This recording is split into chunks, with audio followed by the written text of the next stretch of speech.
Welcome to animated study class. मैं गौरव कुमार आप लोगों के लिए 16 अगस्त के जो करंट अफेयर के क्वेश्चन बन सकते थे वो लेकर आया हूँ, जो आपके होने वाले exam like SSC, CHSL, CGL, RRB, NTPC, UPSI, DRDO, MTS आदि में पूछे जा सकते हैं। वीडियो शुरू करने से पहले मेरा आप लोगों से निवेदन है, वीडियो को लाइक व शेयर करें और चैनल को सब्सक्राइब करें और बेल आइकन को प्रेस करें। इससे क्या होगा, मैं आप लोगों के लिए जितने भी करंट अफेयर की वीडियो बनाऊंगा उसका नोटिफिकेशन आप लोगों तक पहुंच जाएगा और आप उस वीडियो को देख पाएंगे। तो आज का पहला क्वेश्चन है, हाल ही में भारत ने अपना कौन सा स्वतंत्रता दिवस मनाया? तो इसका आंसर है 74वां। भारत यानी कि अपने देश भारत ने हर साल 15 अगस्त को अपना स्वतंत्रता दिवस मनाता है, क्योंकि इसी दिन 15 अगस्त 1947 को भारत अंग्रेजों से आज़ाद हुआ था। ठीक है, और इस बार कौन से नंबर का मनाया गया है? 74वें नंबर का। ठीक है, अगला क्वेश्चन है, हाल ही में किस देश ने न्यूयॉर्क के ऐतिहासिक टाइम स्क्वायर पर पहली बार तिरंगा फहराया गया? किस देश के? तो यह अमेरिका के। किसके? अमेरिका के जो न्यूयॉर्क शहर है उसके जो ऐतिहासिक जो टाइम्स स्क्वायर टावर है उस पर पहली बार भारत का तिरंगा फहराया गया। आप देख सकते हैं साइड में अमेरिका का तिरंगा लगा है, उसके साइड में अपने भारत का तिरंगा लगा है।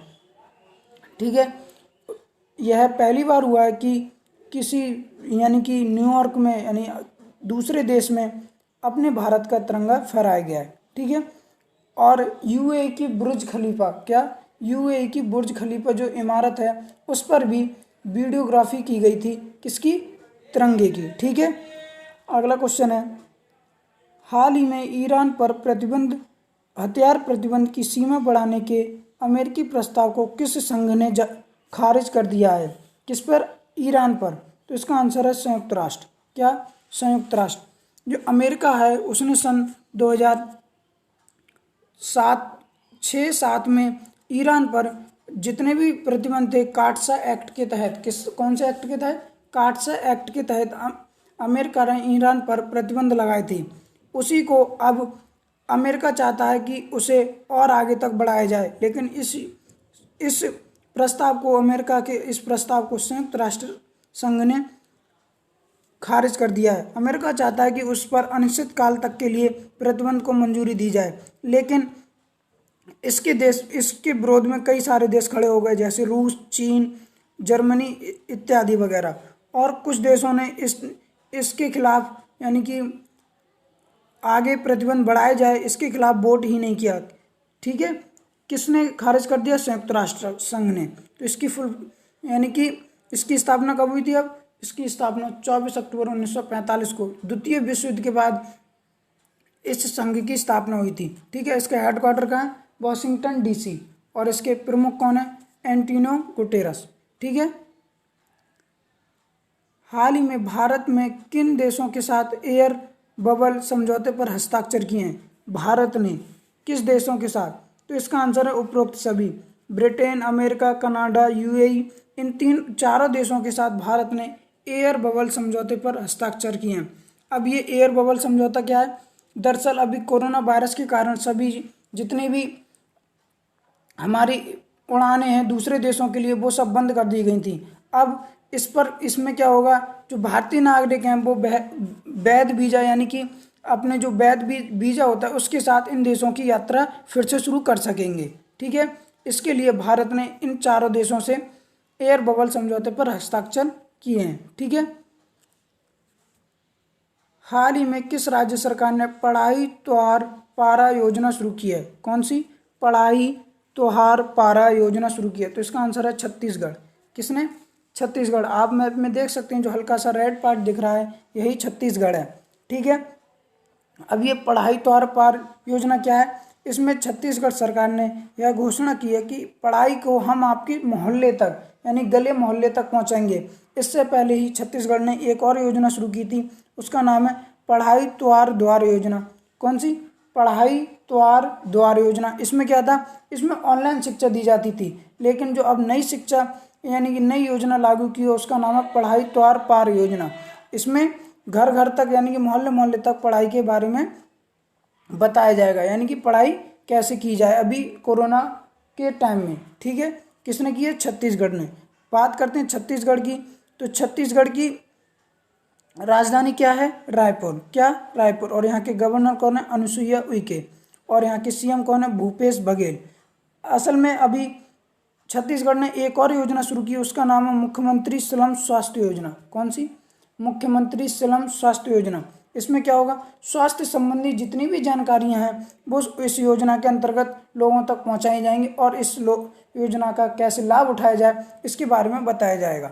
ठीक है, अगला क्वेश्चन है, हाल ही में किसने नेशनल डिजिटल हेल्थ मिशन की शुरुआत की? कौन सी?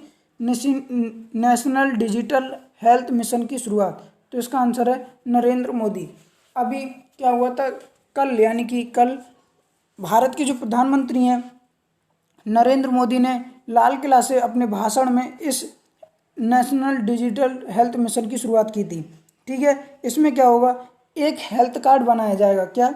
एक हेल्थ कार्ड बनाया जाएगा जिसमें आपके हर टेस्ट, बीमारी, किस डॉक्टर को आपने दिखाया, किस डॉक्टर ने कौन सी दवाई दी, इस सब की जानकारी इस कार्ड में दी होगी, यानी इस कार्ड में होगी। ठीक है, ये इसकी शुरुआत किसने की? नरेंद्र मोदी जी ने, हमारे माननीय प्रधानमंत्री नरेंद्र मोदी जी ने। ठीक है, किस राज्य सरकार ने तकनीकी विश्वविद्यालयों में आर्थिक तौर पर कमजोर वर्ग को 10% आरक्षण देने की घोषणा की? तो इसका आंसर है हिमाचल प्रदेश। किसने? हिमाचल प्रदेश। आप मैप में देख सकते हैं, ये वाला जो पार्ट दिख रहा है रेड रेड, यही हिमाचल प्रदेश है।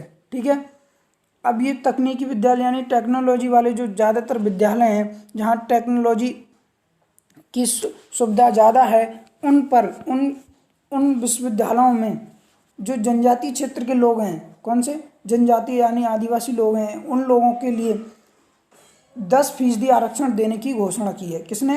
हिमाचल प्रदेश सरकार ने। ठीक है, कौन से? कमजोर जो जनजातीय लोग रहते हैं उनके लिए। बात करते हैं हिमाचल प्रदेश की, तो हिमाचल प्रदेश की राजधानी क्या है? शिमला। और यहाँ की दूसरी राजधानी क्या है? धर्मशाला। और यहाँ के सीएम कौन है? जयराम ठाकुर। और यहाँ के गवर्नर कौन है? बंगारू दत्तात्रेय। ठीक है, अगला क्वेश्चन है, हाल ही में गुजरात के किस शहर में 2 फ्लाईओवर का नाम सुषमा स्वराज और अरुण जेटली रखा गया है? किसमें? गुजरात में। तो गुजरात के अहमदाबाद में। किसमें? अहमदाबाद जो शहर है उसमें 2 फ्लाईओवरों का नाम सुषमा स्वराज और अरुण जेटली रखा गया है। ठीक है, आप मैप में देख सकते हैं गुजरात है गुजरात के ही अहमदाबाद शहर में। ठीक है, अब बात करते हैं गुजरात की, तो गुजरात की राजधानी क्या है? गांधीनगर। क्या है? गांधीनगर। और यहाँ के सीएम कौन है? विजय रूपानी। और यहाँ के गवर्नर कौन है? आचार्य देवव्रत। ठीक है, अगला क्वेश्चन है, हाल ही में महेंद्र सिंह धोनी और सुरेश रैना ने संन्यास की घोषणा की, वह किस खेल से जुड़े हैं? तो यह क्रिकेट से। भारतीय क्रिकेट टीम के पूर्व कप्तान और प्लेयर महेंद्र सिंह धोनी और दूसरे ऑलराउंडर खिलाड़ी सुरेश रैना, दोनों लोगों ने एक ही साथ संन्यास की घोषणा की। ठीक है, आप देख सकते हैं फोटो में, यह महेंद्र सिंह धोनी है, यह सुरेश रैना है।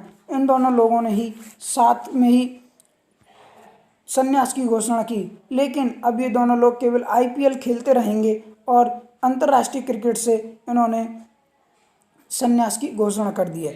ठीक है, महेंद्र सिंह धोनी ने इंडिया के लिए 90 टेस्ट और लगभग 350 ओडीआई यानी कि वनडे क्रिकेट और 98 टी20 खेले हैं, जबकि सुरेश रैना ने 18 टेस्ट, 226 ओडीआई और 78 टी20 भारतीय टीम के लिए खेले हैं। ठीक है, अगला क्वेश्चन है, हाल ही में भारत की किस कंपनी ने कोरोना की सबसे सस्ती दवा लॉन्च की है? कौन सी सबसे सस्ती दवा लॉन्च की है? तो इसका आंसर है MSN ग्रुप। कौन सा?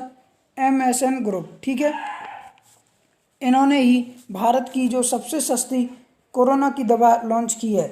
इसकी कीमत मात्र 33 रुपये रखी गई। कितनी? 33 रुपये रखी गई है। और इसे बाजार में फेविलो नाम से, किससे?